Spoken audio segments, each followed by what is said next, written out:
সিলেটের ওসমানী নগরীর দুই বাসের সংঘর্ষে প্রাণ গেছে ৮ জনের। এদিকে আরও জানাতে যোগ দিচ্ছেন আমাদের সহকর্মী আজহার উদ্দিন শিমুল। শিমুল, সেখানকার সর্বশেষ পরিস্থিতি কি আমাদের জানাবেন? জি, আমরা এই মুহূর্তে রয়েছি Sylhet MAG Osmani medical college হাসপাতালে। আজকে সকালেই একটি সড়ক দুর্ঘটনা ঘটেছে সিলেটের উসমানীনগর উপজেলায় এবং দুটি বাসের মুখোমুখি নারী পুরুষ শিশু সহ অনেকেই ছিলেন, এর মধ্যে একজন শিশু মারা গিয়েছে।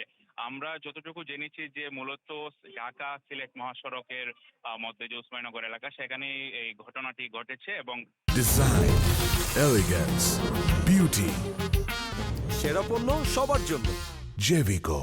দুটি বাস বলতে ইউনিক পরিবহন বাস ঢাকার দিকে যাচ্ছিল এবং আরেকটি বাস সিলেট মুখে উসমানীনগর এলাকা, এই যে ঢাকা সিলেট মহাসড়ক, এই দুটি এলাকায় কিন্তু সবচেয়ে বেশি সড়ক দুর্ঘটনা ঘটে। এর আগেও আমরা দেখছি গত মে মাসেও একই এলাকার দিকে ৮ জন নিহত হয়েছে, মানে আজকেও ৮ জন নিহত হয়েছেন। আমাদেরকে হাইওয়ে থানা পুলিশের সাথে আমি আলাপ করেছি। হাইওয়ে থানার যিনি অফিসার ইনচার্জ রয়েছেন তিনি বলেছেন যে দুর্ঘটনায় নিহতের সংখ্যা কিছুটা বাড়তে পারে, তবে তারা বলছেন যে সুরতহাল শেষে ওসমানী মেডিকেল কলেজ হাসপাতাল নিয়ে আসবেন লাশগুলো এবং যারা আহত হয়েছেন তাদেরকে ইতিমধ্যে এই ইমার্জেন্সি যে ক্যাজুয়ালিটি বিভাগ রয়েছে সেখানে রাখা হয়েছে এবং তাদেরকে চিকিৎসা দেওয়া হচ্ছে।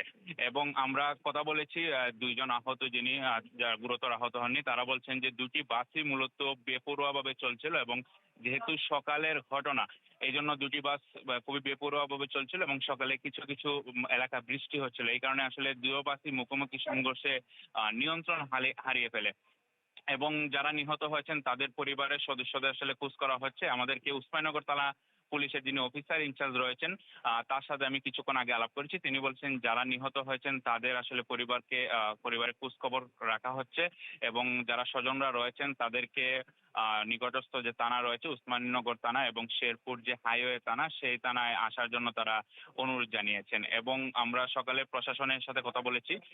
জেলা প্রশাসন বলছে যে তারা যারা নিহত হয়েছেন তাদেরকে যে উসমানী মেডিকেল কলেজ হাসপাতাল রয়েছে তাদের প্রতিনিধি দল কিছুক্ষণ আগেও সেখানে আসছে এবং তাদেরকে খোঁজখবর নিচ্ছে। সব মিলিয়ে হয়তো যারা নিহত হয়েছেন তাদের পরিচয় হয়তো আমরা কিছুক্ষণ পর একটু কনফার্ম হতে পারবো। তো অবশ্য আমার কাছে এই ছিল সিলেট থেকে নিহতের সবশেষ।